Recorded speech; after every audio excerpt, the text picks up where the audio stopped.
¿Cómo están? Hoy día debíamos empezar con el programa de IPA, pero lo vamos a dejar para partir del lunes, para hacer la semana completa. Este es el último método AISTO que corresponde a este semestre, es el AISTO 97. Es un método que más tiene un valor didáctico porque es el primer método donde se han empezado a aplicar factores que corresponden al medio ambiente, temperatura, viento y precipitación. Después del 97 ya AISTO se dedicó a hacer métodos mecanicistas. De ahí salió la primera versión del 2002 mecanicista y el 2008 ya publicaron oficialmente el método mecanicista, empírico mecanicista, que tiene una base empírica, su desarrollo, sus demostraciones están hechos en un ambiente matemático. Pero ese método todavía no es aplicable a nuestro país primero porque el programa cuesta caro y por otra razón que son la falta de los datos que requiere el método. Entonces vamos a hacer la AISTO 97, seguramente el próximo año vamos a intentar, en vez de este método, una introducción por lo menos a los métodos mecanicistas.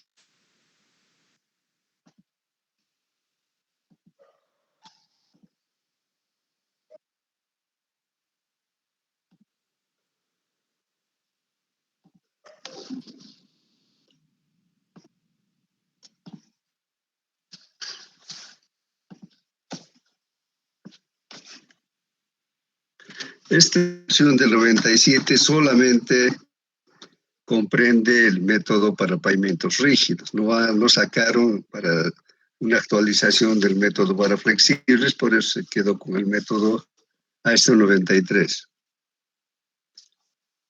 Entonces, este es válido diferentes tipos de pavimentos, pavimentos conjuntas sin pasajuntas, pavimentos conjuntas con pasadores, para losas armadas que tengan armadura pero con pasajuntas y finalmente para los pavimentos de armadura continua. Entonces, la única diferencia es en realidad la parte constructiva y además los largos de losa permitidos. Entonces, el diseño del espesor ha de ser lo mismo. Este método está publicado en un texto que se llama el suplemento AISTO Guide de Fort. Publicó el 97 y tiene cambios sustanciales a la versión que se mantuvo en 1990 para los pavimentos rígidos.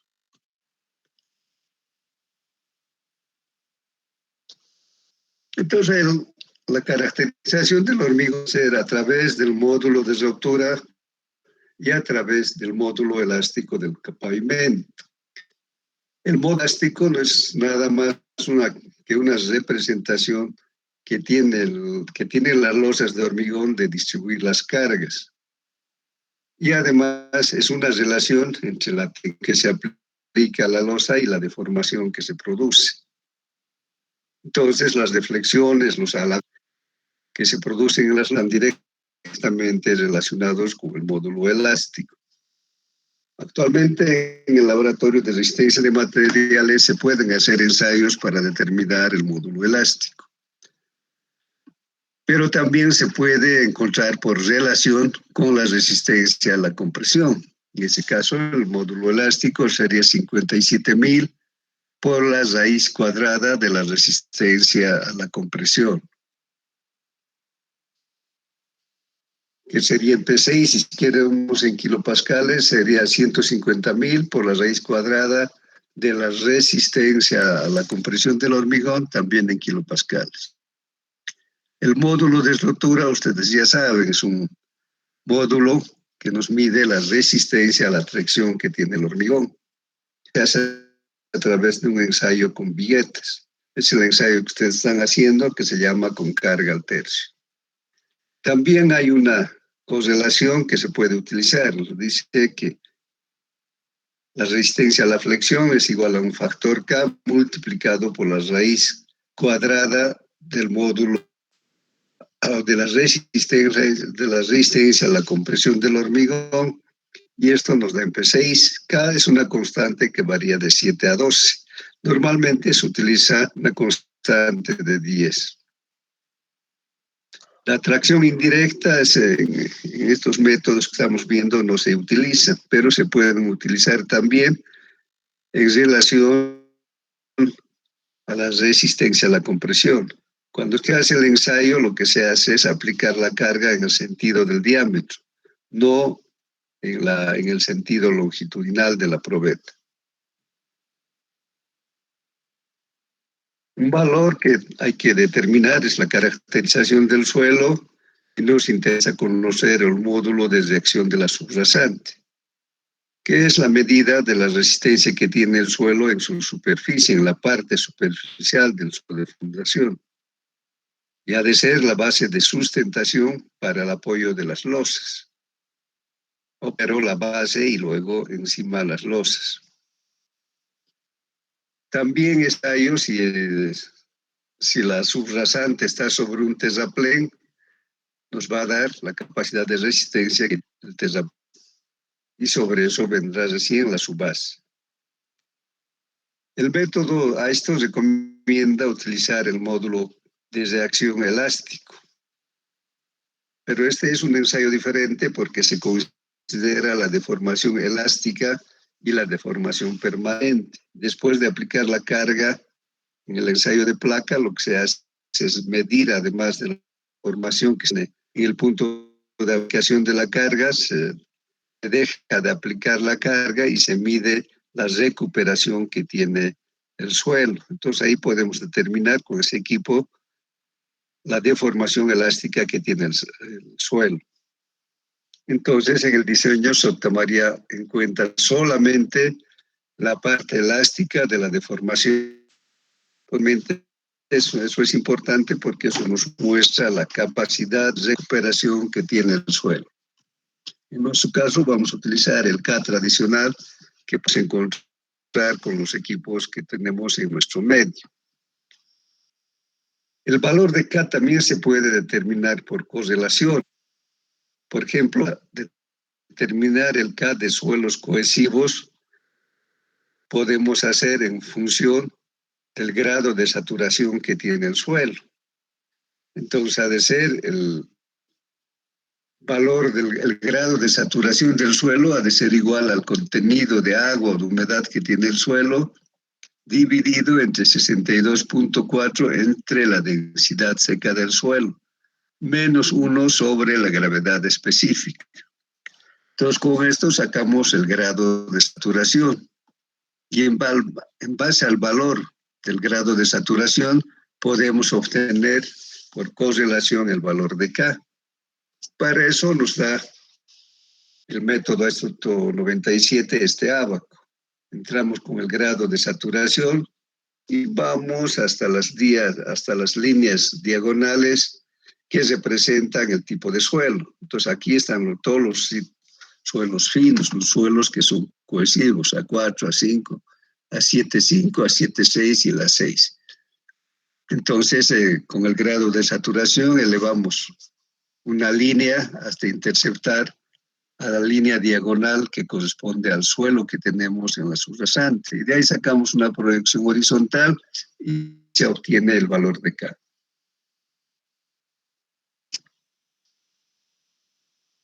También se puede hacer por correlaciones o mediante tablas de Laisto el valor de K para suelos no cohesivos. Los no cohesivos están en el rango de suelos granulares, A1, A2 y A3.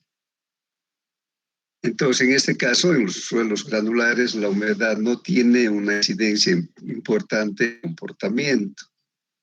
Entonces, más bien va a depender del porcentaje de vacíos que tiene el material y el estado de tensiones interior. Entonces, la AISTO nos da, el método AISTO de ensayo de suelos, nos presenta la tabla A1 donde podemos determinar el valor de K. Esta es una tabla. Entonces ahí podemos sacar a la descripción del material. Tenemos su clasificación ASTO, pero también tenemos su equivalente en clasificación del sistema unificado. Y tenemos también datos estimados sobre la densidad seca del suelo, sobre su CBR y, lógicamente, sobre el valor de K. Entonces, esta tabla, especialmente para hacer diseños preliminares o diseños rápidos, donde no se dispone de información del laboratorio de suelos, podemos utilizar esta tabla. Si tienen preguntas.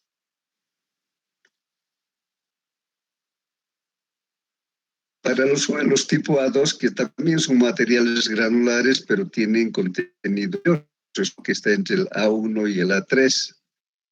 Entonces, por ese motivo, tiene un comportamiento parecido a los suelos cohesivos. Entonces, para esto se muestra también en los valores A2 en la tabla que hemos visto hace un momento. Entonces, aquí podemos ver pues, aquí está el A24, A25, el A2 y con sus índices, ¿no? También se puede obtener mediante este abaco directamente la correlación entre el CBR y el valor de K. Entonces aquí vamos a entrar con el valor CBR en el eje X y vamos a subir hasta la línea del medio. Nos dan tres opciones: un valor bajo, un intermedio y un valor alto.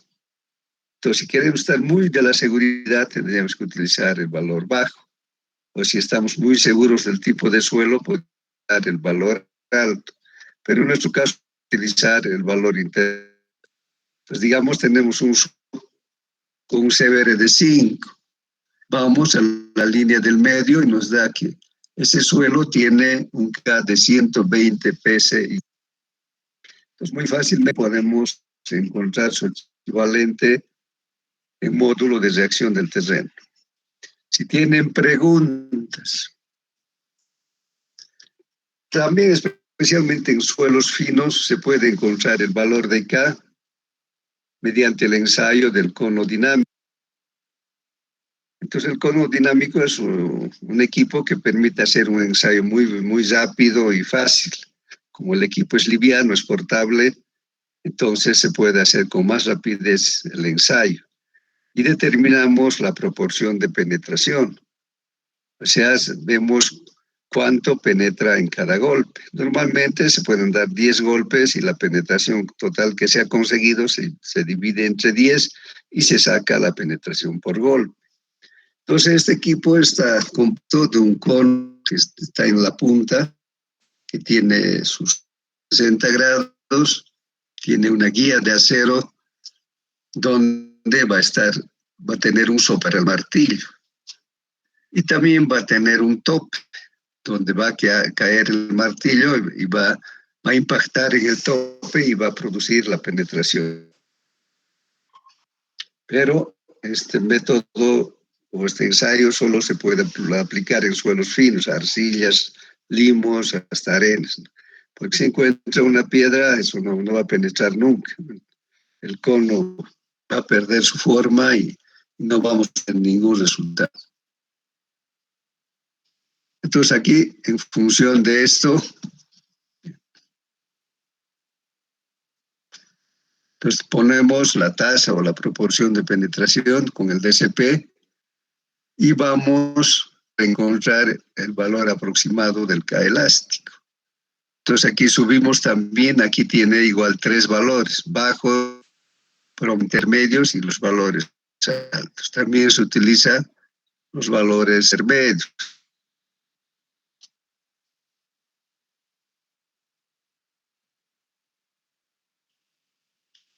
El ensayo más claro y más recomendado es el ensayo de la placa con carga, que ya lo hemos visto anteriormente, que no es nada más la aplicación de la carga a través de una placa que en el caso de caminos tiene un diámetro de 30 pulgadas. Tiene otras placas encima, pero que la única función que cumplen es impedir el aladeo de la placa inferior que está en contacto con la tierra. Entonces lo que se hace es aplicar una carga y hacer que la placa se hunda normalmente media pulgada. Y en ese momento se lee el manómetro. El manómetro está marcando la carga que va a estar en libras sobre pulgada al cuadrado o kilos sobre decímetro cuadrado.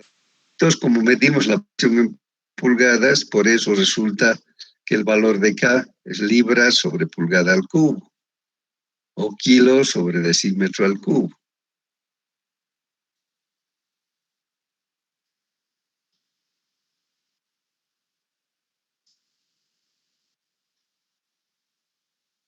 Así hemos visto.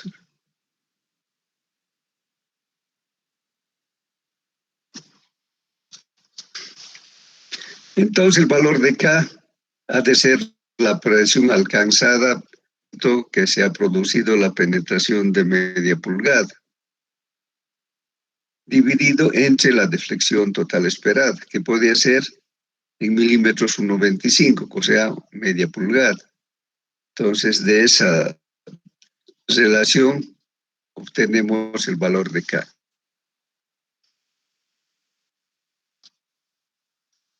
Tenemos una curva de esfuerzo de formación. Entonces, aquí están los valores de las cargas aplicadas. Es en el eje vertical y aquí está la distancia en centímetros a la que nos encontramos de la curva.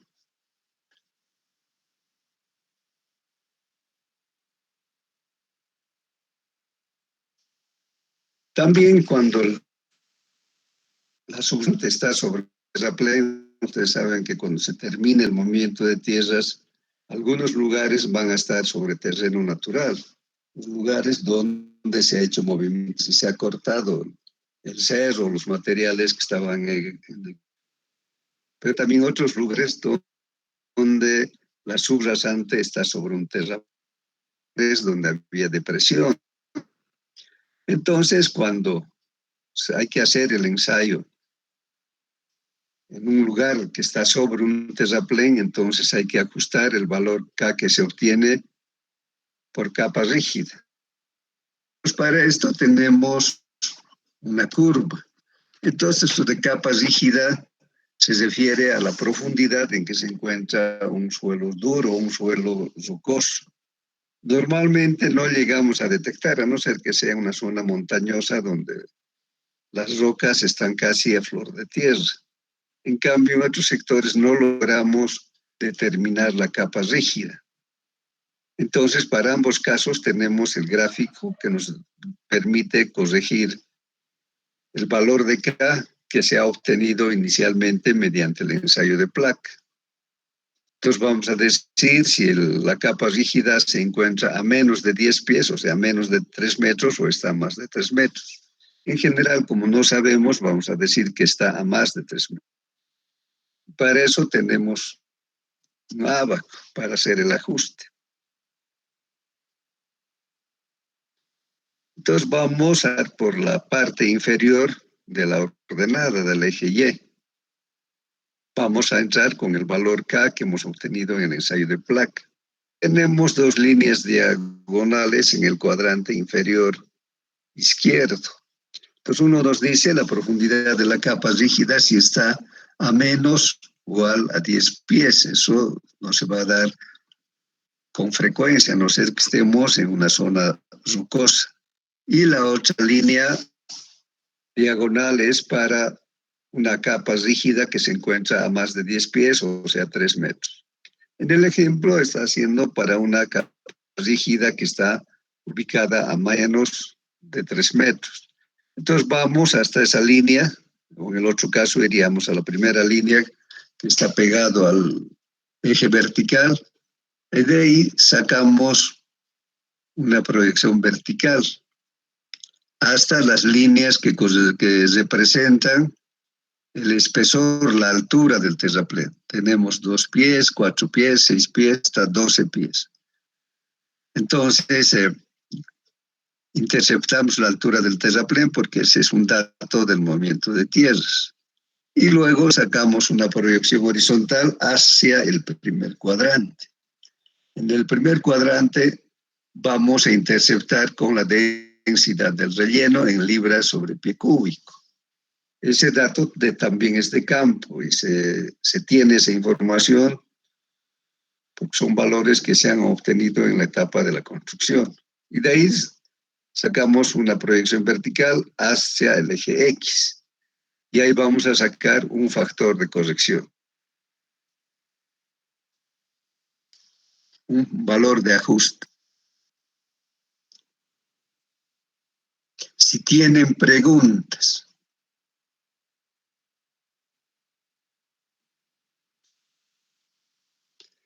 El método, como estos métodos son hechos para las condiciones de Norteamérica, se recomienda que se haga un ajuste estacionalmente. ¿Eso qué quiere decir? Que debemos hacer el ensayo de placa o cualquier otro método durante los 12 meses del año y sacar un promedio en función del daño promedio que se genera con los ejes equivalentes. Aquí tenemos un ejemplo donde se han hecho ensayos por estaciones, no por meses. En primavera, en verano, otoño, invierno. Los valores van a ser diferentes. Y tenemos también el tráfico en millones, los ejes equivalentes en millones. Entonces, lo que vamos a hacer es obtener el daño relativo. Entonces nos dice que la losa que estamos estudiando tiene 9 pulgadas, tiene una resistencia a la flexión de 690 psi, la subbase tiene un espesor de 6 pulgadas y el diferencial térmico es de 7.92 grados Fahrenheit, con un módulo elástico de 4.200.000, el módulo elástico de la subbase 25.000 psi, el largo de la losa 180 y un índice de serviciabilidad inicial de 2.5. Entonces, aquí haciendo los promedios de los daños relativos, el daño relativo ha de ser 1 sobre los ESALs, sobre los ejes equivalentes. Finalmente sacamos un valor promedio. El daño promedio es 0,067. Entonces, para 0,067 vamos a determinar los ejes equivalentes o ESALs, también usando a esta tabla. Entonces, aquí vamos a tener para 0,67 correspondería unos ESALs de 14.92 millones. Y el valor efectivo de K sería 220 libras sobre pulgada al cubo. Bueno, este ejercicio solo es ilustrativo porque en nuestro país vamos a trabajar con un solo ensayo, varios ensayos, pero que se hacen en el mismo tiempo. Y se saca un promedio. El análisis de tráfico del ISO 97 es exactamente igual que del ISO 93. Vamos a considerar los factores equivalentes de carga o LEPS que sacamos de las mismas tablas que hemos utilizado para el pavimento rígido del ISO 93. Sacamos el factor de camión, equivalentes o SALs y sacas en base a una clasificación vehicular y además vamos a aplicar el factor direccional y el factor de carril. Entonces, exactamente igual que en el caso del ISO 93. Este es lo mismo que hemos hecho antes.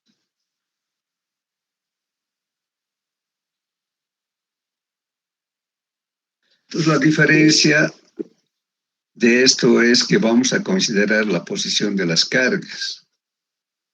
Entonces, vamos a considerar 3 posiciones. Una posición con centro. Vamos a considerar el alabeo por temperatura. Vamos a ver una carga, vamos a considerar una carga también aplicada al centro de la losa, pero teniendo en cuenta un diferencial térmico positivo.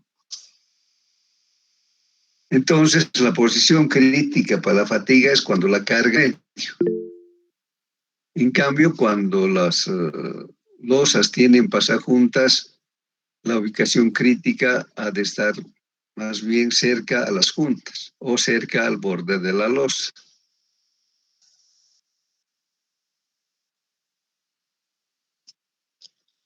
Aquí tenemos la carga aplicada al centro, pero con una distancia del borde de 20 pulgadas, o sea, 50 centímetros. Nosotros hemos dicho que el área crítica en la PCA es 60 centímetros. Luego tenemos la carga aplicada en la junta, pero también a 20 pulgadas del borde de la losa, que resulta ser también la zona crítica. ¿Qué quiere decir esto?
Pues sería la primera condición, la carga al centro, pero sin considerar el diferencial térmico.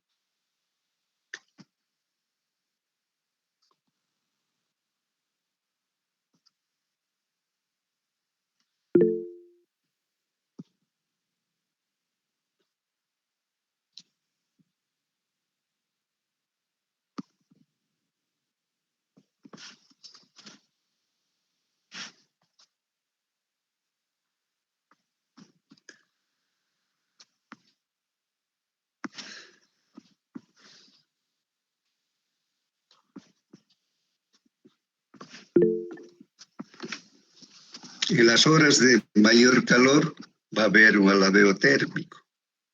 Entonces la losa va a tener una deformación cóncava. Entonces en esas condiciones se aplica la carga. Realmente es una situación más crítica que cuando está completamente horizontal. Entonces aquí hay una parte de la losa, la parte central se ha levantado y por lo tanto se vuelve más frágil, más débil. Entonces esta segunda condición de carga ha de ser con carga al centro.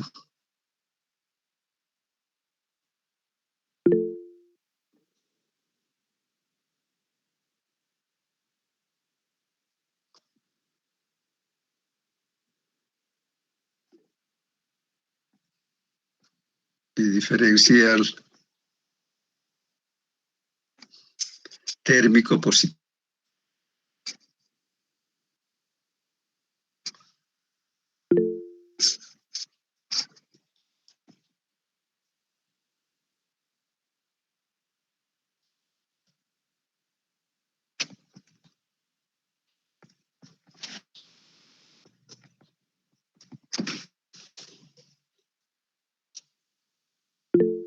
¿Cuándo decimos que es diferencial térmico positivo? En las horas de mayor calor, la temperatura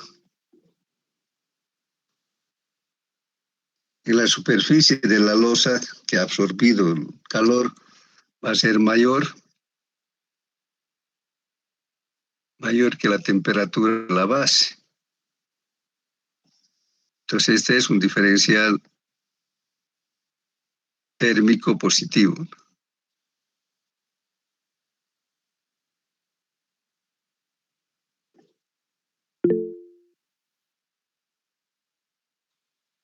Pero ¿qué pasa en la noche? En la noche se empieza a enfriar, el calor que ha absorbido se transfiere a la parte inferior, a la base de la losa. Por lo tanto, la superficie queda a menor temperatura.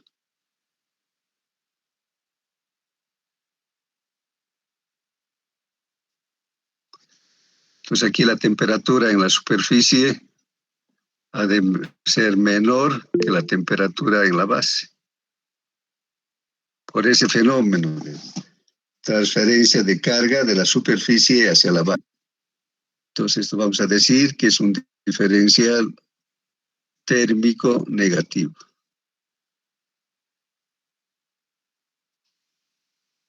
Entonces el método hace el análisis de cargas para estas dos y una tercera que vamos a ver que son tres condiciones de carga, que se refieren en realidad a la ubicación de la carga y a la aplicación o no del diferencial térmico.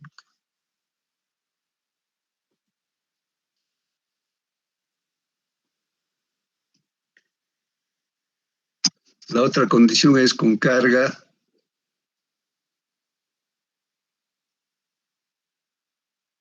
en la junta y diferencial térmico negativo.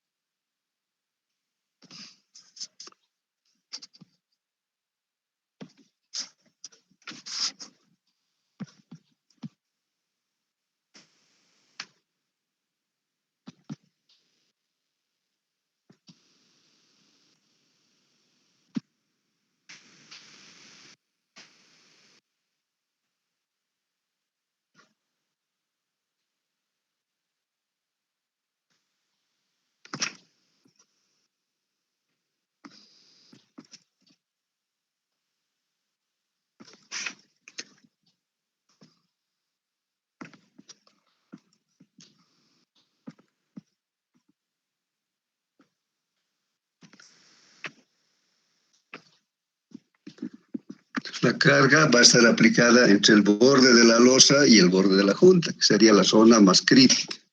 Y que eso nos va a producir la rotura de esquina.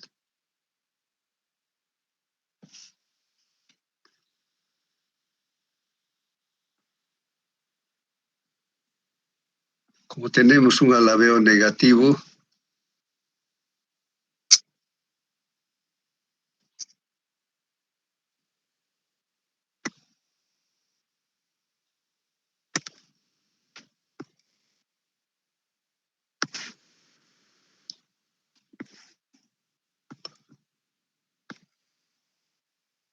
el alabeo en sentido contrario.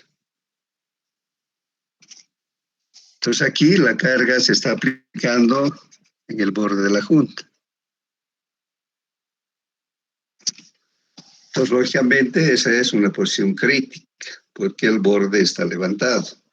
Incluso aquí se puede decir que la losa está trabajando en voladizo, porque solo está apoyado la parte central y el borde se ha levantado. Lógicamente, esta situación se controla con las pasajuntas, que no van a permitir que el alabeo sea considerable. En cambio, en losas que no tengan pasajuntas, este fenómeno va a tener mayor gravedad. Entonces tenemos tres condiciones de carga: con carga al centro, sin diferencial térmico; con carga al centro, con diferencial térmico positivo; y con carga en la junta, diferencial térmico negativo. Si tienen preguntas. Nada.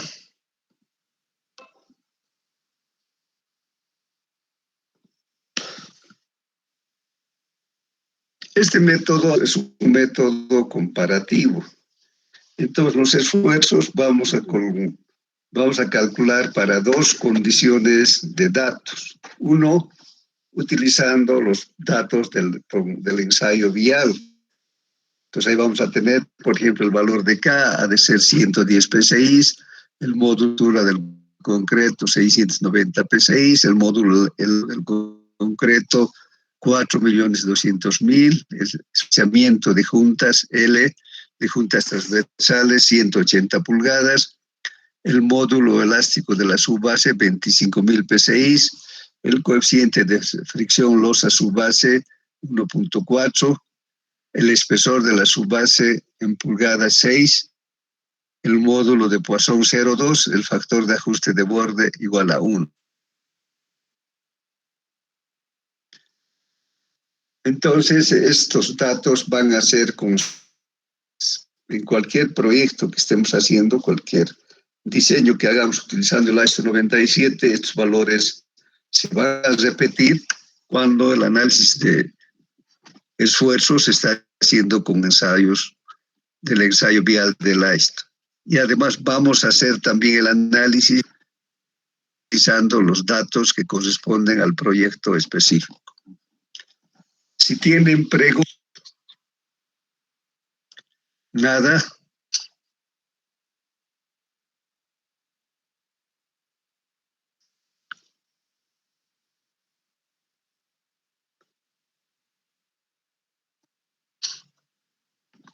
Estos valores del nivel de confianza han de ser lo mismo. Entonces, para vías interestatales, autopistas, ha de ser 90, para arteria principal 85, para colectores 75, para locales 50. Y la desviación estándar también ha de ser de acuerdo a la recomendación del IBCH, cuando hay certidumbre en los datos del tráfico, 0,34. En general, cuando tenemos incertidumbres en los datos del tráfico, ha de ser 0,39, como en el ISO 93. Ahora, lo que hay que tener en cuenta es que este modelo que se ha hecho con la ISO 97 considera una confiabilidad del 50%.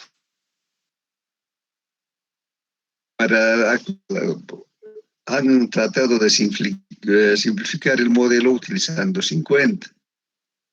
Cuando el nivel de confianza es 50, el factor de desviación normal Z sub 0 resulta 0. Si fuera mayor va a tener un valor, pero si es 50 tiene un valor de 0.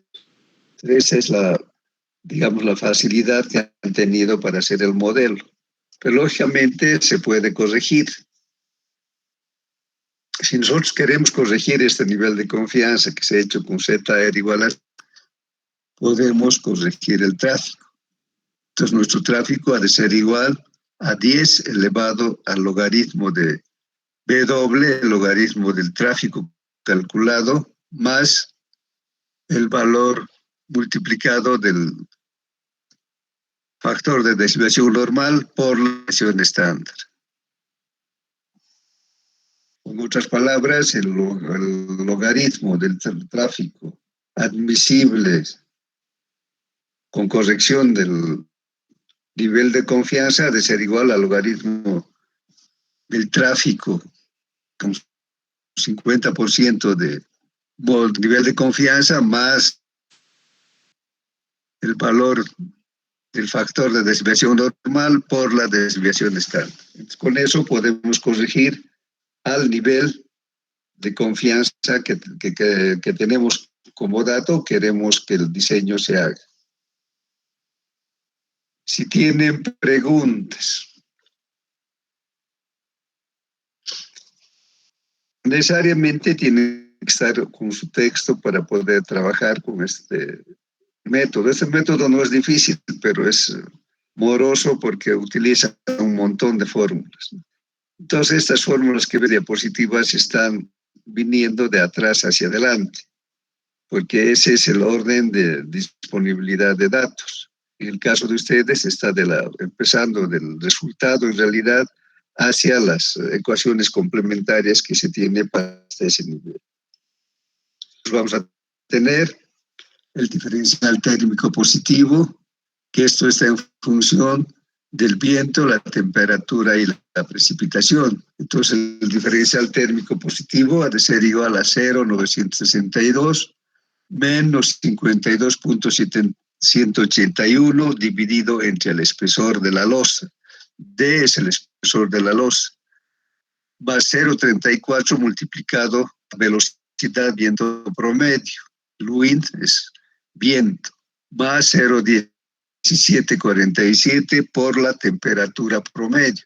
Perdón, 0,184 por la temperatura promedio anual. Menos 0,0836 por la precipitación anual promedio. Entonces, como ven aquí en este diferencial térmico, necesariamente hay que utilizar los datos de medio ambiente. Después calculamos el radio de rigidez. Para esa primera ecuación disponemos de todos los datos. La segunda ecuación nos da el radio de rigidez relativa, que es igual a la raíz cuarta del módulo efectivo de la subrasante, que E sub C es de la subrasante, en P6 sobre pulgada multiplicado por el espesor de la losa al cubo, dividido entre 12 multiplicado por 1 menos el módulo de Poisson. Perdón, el E sub C es módulo elástico del concreto. K es el módulo efectivo de la subrasante. El módulo de Poisson, hemos dicho que el ensayo vial la utiliza 0,20, pero este valor normalmente está entre 0,15 y 0,25. Por eso es que ellos han utilizado un valor promedio de 0,20. Para poder resolver o hacer el diseño con este método, ustedes tienen que tener las fórmulas, pero también se puede hacer manualmente fórmula por fórmula. Sacamos el valor de B, que es un valor auxiliar, que no interviene directo, no representa nada en concreto, solamente es un valor auxiliar. El logaritmo de B ha de ser igual a menos 1,904 más 2,279 multiplicado por el espesor de la losa entre el radio de rigidez relativa, más 0,0917 multiplicado por la separación de las juntas transversales L dividido entre el radio de rigidez relativa, menos 433.080 multiplicado por el espesor de la losa al cuadrado, dividido el CAC, que es el módulo efectivo de la subrasante, multiplicado por el radio de rigidez a la cuarta, más 0,0614 dividido entre el radio de rigidez relativa. Eso multiplicado por el módulo elástico de la base o subbase, multiplicado por el espesor de la base elevado a 1,5, dividido entre 1,4 por el módulo de reacción de la subrasante elevado a 0,5, menos 438,642 por el espesor de la losa al cuadrado sobre el módulo de reacción multiplicado por el radio de rigidez al cuadrado, menos 498.240 multiplicado por el espesor de la losa al cubo por la distancia de separación entre las juntas transversales L dividido entre el módulo de reacción por el radio de rigidez a la C.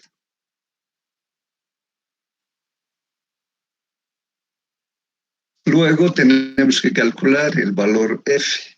El valor F es la relación entre la tensión de losa con un coeficiente de fricción determinado F minúscula y la tensión de la losa como tal. F es el coeficiente de fricción entre la losa y la subbase. Hemos visto que en el ensayo vial han utilizado un valor de F minúscula igual a 1,4. Y esto tiene que ver con esta tabla. Entonces, el coeficiente de fricción, F minúscula, vamos a sacar de esta tabla. Si es una base tratada de grano fino, ha de estar el coeficiente de fricción, ha de tener un valor bajo de 0,5, un medio de 0,8 y un alto de 1. Entonces, siempre vamos a utilizar el valor medio. Para nuestro caso, que va a ser de agregar, sería 0,7 el bajo, 2 el máximo, y el medio sería 1,4. Entonces vamos a utilizar el valor de 1,4. Si tienen preguntas, entonces en la ecuación de arriba del valor F mayúscula, el F minúscula que está en el último miembro de la ecuación, del último elemento de la ecuación, va a salir de esta tabla.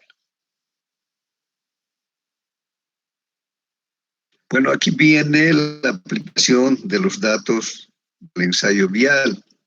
Entonces vamos a sacar sigma, que ha de ser el esfuerzo al medio de la losa, pero sin diferencial térmico. Entonces primero vamos a sacar con del ensayo vial y después datos del...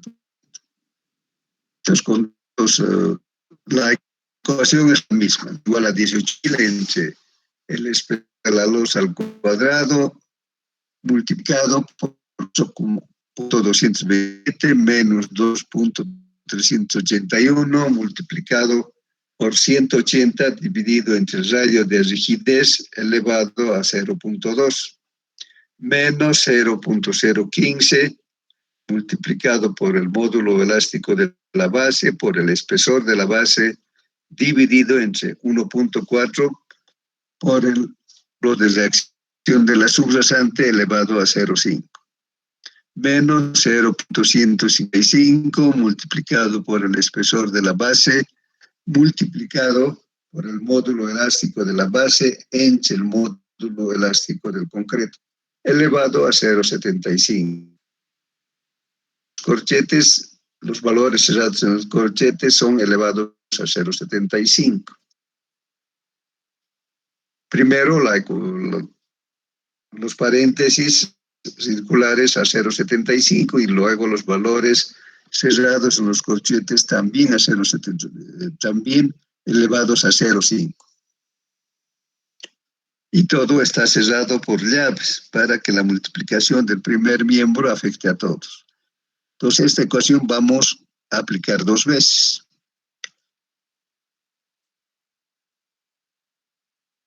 Luego vamos a sacar el valor de sigma sub t. Este valor también vamos a sacar 2 veces. Primero con datos del ensayo vial, o sea, va a entrar sigma sub L.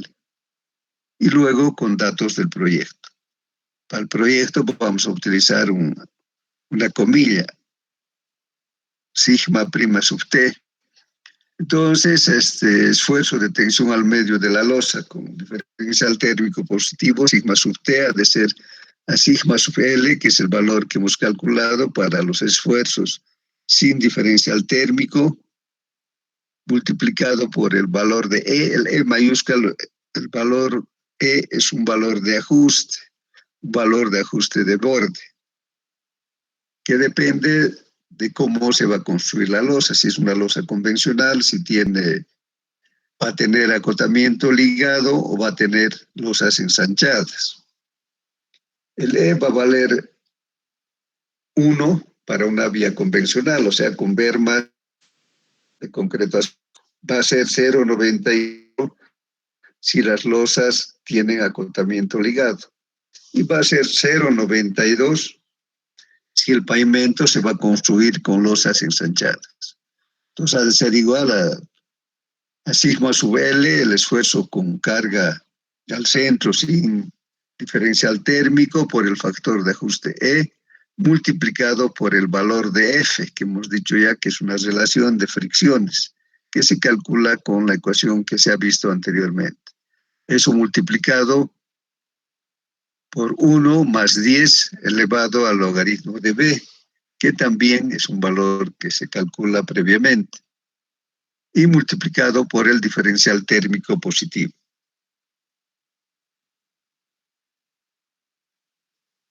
Seguimos teniendo valores auxiliares. El G ha de ser igual al logaritmo del índice de serviciabilidad inicial menos el índice de serviciabilidad final, dividido entre el índice de serviciabilidad inicial menos 1,5. Y el valor auxiliar I ha de ser igual a 1 más 3,63 multiplicado por L1 más L2 elevado a 5,2 dividido entre el espesor de la losa más 1, 8,46 por L2 elevado a 3,52. ¿Qué es L1 y L2? El L1 es la carga sobre un eje simple. Se puede utilizar un eje simple o un eje tándem. Entonces, dependiendo si estamos utilizando un eje simple o un eje tándem, el L2, el código de eje ha de ser diferente. Si estamos utilizando un eje simple, el código de eje L2 ha de ser 1. Si estuviéramos utilizando un eje tándem, el código de eje ha de ser 2.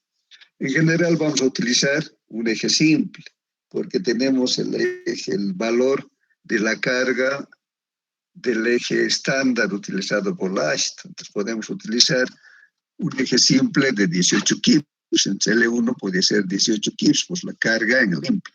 Y nuestro código de eje L2 ha de ser igual a 1.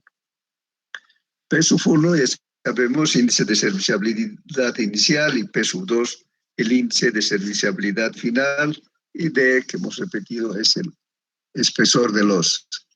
Con esos valores anteriores se saca el otro valor auxiliar, que es el logaritmo de R, que es igual a 5,85 más 7,35 por el logaritmo del espesor de losa más 1 menos 4,62 por el logaritmo de L1 más L2, que ya sabemos qué es la carga por eje más el código por eje, el código de eje, más 3,28 por el logaritmo del código de eje.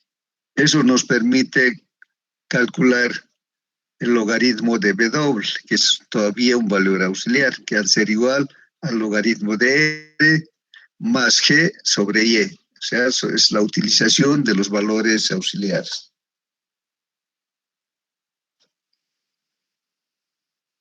Entonces, la ecuación final que se obtiene para un índice de confianza del 50% ha de ser el logaritmo del tráfico admisible de los ejes equivalentes admisibles, ha de ser igual al logaritmo de W más 5,065 menos 0,3295 multiplicado por el índice de serviciabilidad final elevado a 2,4. Eso multiplicado entre corchetes por el logaritmo del módulo de rotura del hormigón entre el esfuerzo con carga en la junta y diferencial térmico positivo con datos del proyecto. Es el esfuerzo con datos del proyecto, menos el logaritmo de 690 sobre los esfuerzos con carga al centro de la losa y diferencial térmico positivo, pero con datos del ensayo. Entonces, de esa manera podemos sacar el tráfico admisible a través de la aplicación de esas fórmulas. Entonces, el trabajo para ustedes es tener, si quieren, ya metidas las fórmulas en su calculadora o también se puede hacer manualmente. Si tienen preguntas. Nada.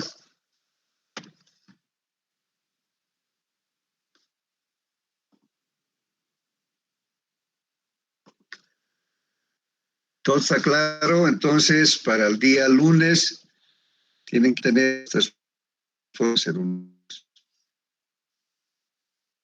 Mañana vamos a hacer un ejercicio de clase.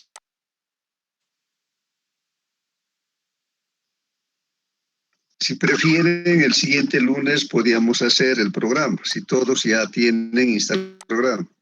Y esto lo hace después, terminamos después. ¿Qué día?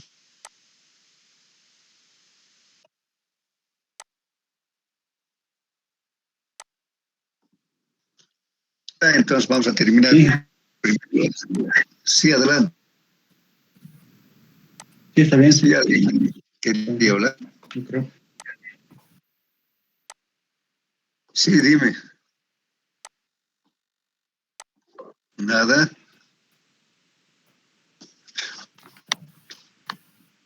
Inge, Sí, adelante. mañana el ejercicio de clase vamos a dar de PCA.